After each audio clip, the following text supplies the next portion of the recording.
On est parti pour débriefer la victoire du Real Madrid ce soir. 3 buts à 2 contre Alaves. Nono est avec nous. Salut Nono.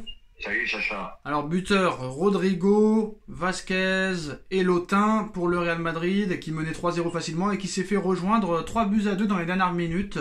Mais le Real reste invaincu depuis le 18 janvier dernier. C'est quand même à noter. Qu'est-ce que tu as pensé de la victoire du Real Madrid ce soir? Vont-ils reperdre un match un jour? Qu'est-ce que tu as pensé de leur largesse défensive en fin de match? La prestation de Lotin, de Rodrigo? Quand Mbappé marque, Nono, c'est le meilleur joueur du monde, de la galaxie, de l'univers, de la planète. Quand Rodrigo marque, tout le monde s'en tape. Le mec, il a marqué contre la Real Sociedad, contre le Betis Séville, contre Stuttgart, contre l'Espagnol, et ce soir contre Alaves. Et on dirait qu'il a marqué contre Manchester City, contre Liverpool, contre le Bayern de Munich, contre la Juventus. Mais bon, on verra quand il y aura ces matchs-là, qu'est-ce qu'il fera contre le Barça, l'Atlético, contre Liverpool et le Milan AC. Mais qu'est-ce que tu as pensé globalement de sa prestation et des autres, et aussi des largesses défensives du Real Madrid, et puis du reste?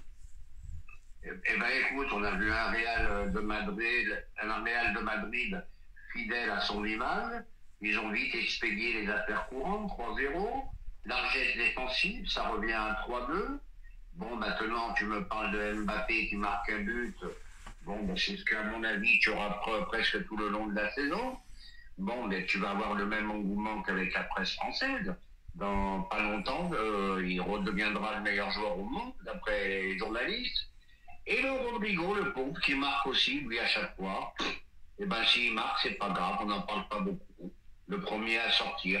Bon, je vais pas faire de l'anti-Mbappé. Sa prestation sur le terrain, bon, elle a été pas mal. J'ai l'impression qu'il retrouve un petit peu ses cannes. Mais il n'y a rien d'exceptionnel, quoi. Voilà, bon, ben, à part ça, ils ont fait le match. Mais attention, j'ai l'impression que je vais dire un truc qui va peut-être surprendre. La Liga, c'est moins physique que la Liga, pardon. Bah, j'ai dit pareil dans mon débrief. C'est beaucoup moins physique que la Ligue 1, c'est beaucoup plus... Et je suis le premier à critiquer la Ligue 1, mais physiquement, la Ligue 1 est beaucoup plus dure que la Ligue 1. C'est ce que je dis dans mon débrief. Alors, Tu vois, on ne s'était pas consulté, mais on lit pareil. le problème, Nono, c'est que Mbappé, il y a encore 2 ans, il t'en mettait 3 dans des matchs comme ça. Là, il en met un au forceps. Ça prouve quand même que le gars est plus sur le déclin qu'en progression. Bon, j'irai pas jusqu'à dire déclin, mais le type, bon, mais il est en baisse. Pour moi, il est en baisse. Bah Nono, il progresse pas, hein. Il a toujours pas de jeu de tête. Il sait toujours pas tirer les coups francs. Il sait toujours pas tirer les coups de pied arrêtés. Il sait toujours pas tirer les corners. Pour moi, c'est un mec qui reste dans sa zone de confort et qui ne veut pas progresser, hein. Ah bah oui, moi j'ai toujours dit, le plus impressionnant chez Mbappé, c'était sa pointe de vitesse qui était phénoménale. Ça, faut reconnaître. Bon, mais à côté de ça, il lui a toujours fallu 5 ou 6 occasions pour en mettre un. Pour moi, c'est pas un véritable buteur, un véritable avançant, pardon. Et puis sa vraie place, c'est sur le côté gauche. Et sur le côté gauche, il y a Vinicius. Donc ça peut être dur pour lui, hein. Il y en a qui disent que maintenant il devrait jouer à droite et qu'il serait mieux à droite qu'à gauche. Ah ben je sais plus, alors hein, il y en a à gauche, à droite, lui il voulait jouer avant-centre, donc c'est compliqué avec lui. Bon ben Vinicius, pour lui prendre la place, ça va être très dur. Ça peut finir à droite, t'as peut-être raison.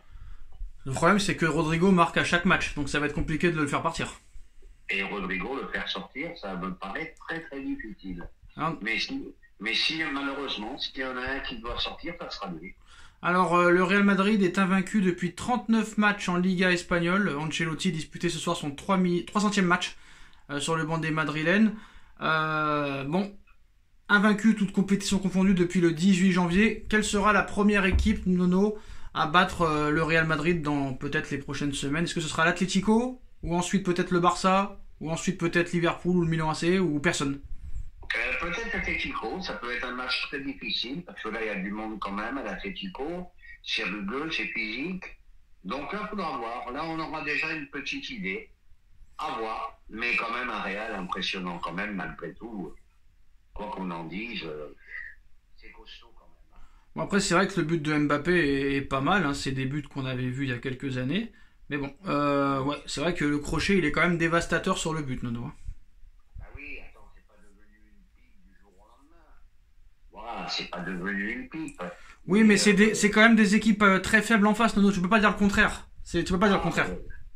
Et là, il va en avoir quelques-unes des équipes faibles en face. Hein. Il y en a un paquet. Hein. On critique la Ligue 1, mais en Espagne, tu as 3 équipes. Hein. Après le reste, c'est comme dirait l'autre, c'est du couscous. Hein. C'est du couscous brochette, quoi qu'il en soit. Moi, je te dis honnêtement, mais après, c'est tous les ans pareil. Et à l'arrivée, il nous impressionne pas, mais à l'arrivée, il gagne la Ligue des Champions. Donc, est-ce qu'il faut forcément être impressionné pour gagner des titres? Je sais pas, ils sont en confiance.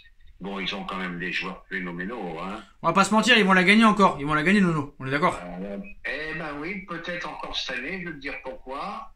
Son principal concurrent, City, a perdu son meilleur joueur. Là, ça change tout. A perdu son métronome, son patron, Rodri. Ça m'a fait de la peine, hein, parce que Rodri, je le voyais dans les 3 pour le ballon d'or, moi.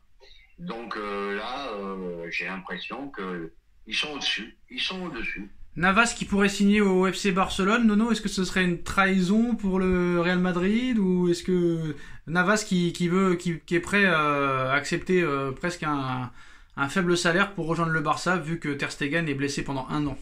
Là, faut arrêter avec les trahisons, les machins, ça s'est passé 100 fois avec Luis Figo et compagnie. Faut arrêter ces trahisons et pas des trahisons. Le mec, il a tout simplement envie de jouer, il veut finir sa carrière tranquille dans un gros club, il a raison. Et puis les petites actus, vite fait, triplé de Nkunku ce soir. Si Nkunku ne se blesse pas dans les prochaines semaines, est-ce que ça peut être vraiment le patron offensivement de l'équipe de France avec Barcola ou...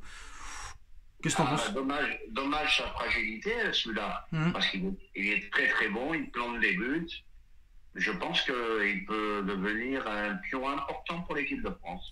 Et qu'est-ce que tu penses encore que tout le monde aimerait que Marseille soit champion de France devant Paris, que l'antiparisianisme n'a jamais été à un tel sommet, Nono? Ça n'a jamais été aussi fort. Il y a la hype sur Marseille. Mais attention, il suffit qu'ils perdent 2 matchs qu'ils vont vite se retourner, les gens. Écoute, peut-être, moi je dis tant mieux qu'il y ait enfin une concurrence. Il y en a marre des championnats avec plus 15 points, plus 7 points, plus je sais pas combien. Tant mieux. Si c'est serré, tant mieux. Quand tu vois le banc du Real Madrid aujourd'hui, tu vois Camavinga, tu vois Rodrigo, tu vois Hendrick, tu vois Arda Güler, tu vois Brahim Diaz. C'est ça qui manque au Paris Saint-Germain, Nono. Non, mais ils ont tout pris à tout le monde. Ils ont tout pris.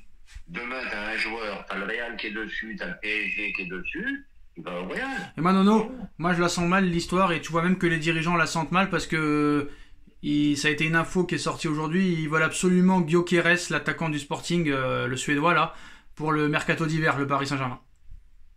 Écoute, je connais pas. Si, Gyökeres, celui qui marque but sur but là. Comment tu dis le nom? Gyökeres, Victor Gyökeres. Ils étaient sur lui cet été, hein. Ça joue entre lui et Osimhen. À l'arrivée, personne n'est venu. C'est l'attaquant du Sporting Lisbonne qui a marqué plus de buts que de matchs. D'accord. Il a quel âge déjà celui-là? 25. 25 ans, pourquoi pas. Il a marqué aussi en Ligue des Champions là, la semaine dernière. Le PSG, c'est ça le problème. Il change tellement d'avis, tellement de... Un coup c'est lui. À un moment donné, Nono, là, je pense que c'est bizarre parce que après on en finira là-dessus. Il y a 3 semaines, tout était acté et bouclé pour la prolongation d'Enrique, et depuis qu'il y a des petits problèmes là, maintenant qu'il a refusé un attaquant, qu'il a refusé des latéraux, on doublera Hakimi et Mendes. Vous savez, comme par hasard, la prolongation est gelée parce qu'il devait prolonger en même temps que Campos qui est en fin de contrat, Enrique qui est en fin de contrat, Nono, et comme par hasard, là on les prolonge plus. Parce que et Campos, il a prolongé? Non, les deux, ils ont pas prolongé pour le moment, parce que pour l'instant, on dit qu'ils sont fautifs sur le mercato, mais faut voir si vraiment... Mais moi, je pense que tu peux pas résister, Nono.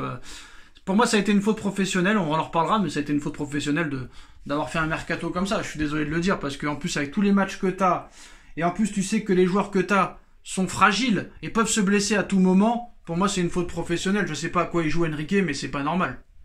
Je crois qu'Enrique, à mon avis, ne fera pas plus de 2 ans au PSG, à mon avis, parce que il est trop têtu, trop expérimental, les joueurs qui jouent pas à leur poste, trop d'expérimentation. Non, c'est compliqué, c'est trop compliqué. Et apparemment, il a des états d'âme, parce qu'il dit qu'il était énervé d'avoir éliminé le Barça, il espère ne pas rencontrer le Barça cette année, c'est compliqué. Et puis il change d'avis du jour au lendemain. Il nous a fait son cinéma avec Mbappé la saison dernière. Là, aujourd'hui, il envoie des mots d'amour à Mbappé, que c'est un petit merveilleux, qu'il n'a jamais vu ça. Donc, c'est difficile à comprendre, hein, tout ça. Hein. Et ben voilà les postos, c'est la fin de cette vidéo. Dites-nous en commentaire ce que vous en pensez. On like, on partage, on commente et on se retrouve très vite. Merci Nono, merci à tous. Tchuss. Tchuss.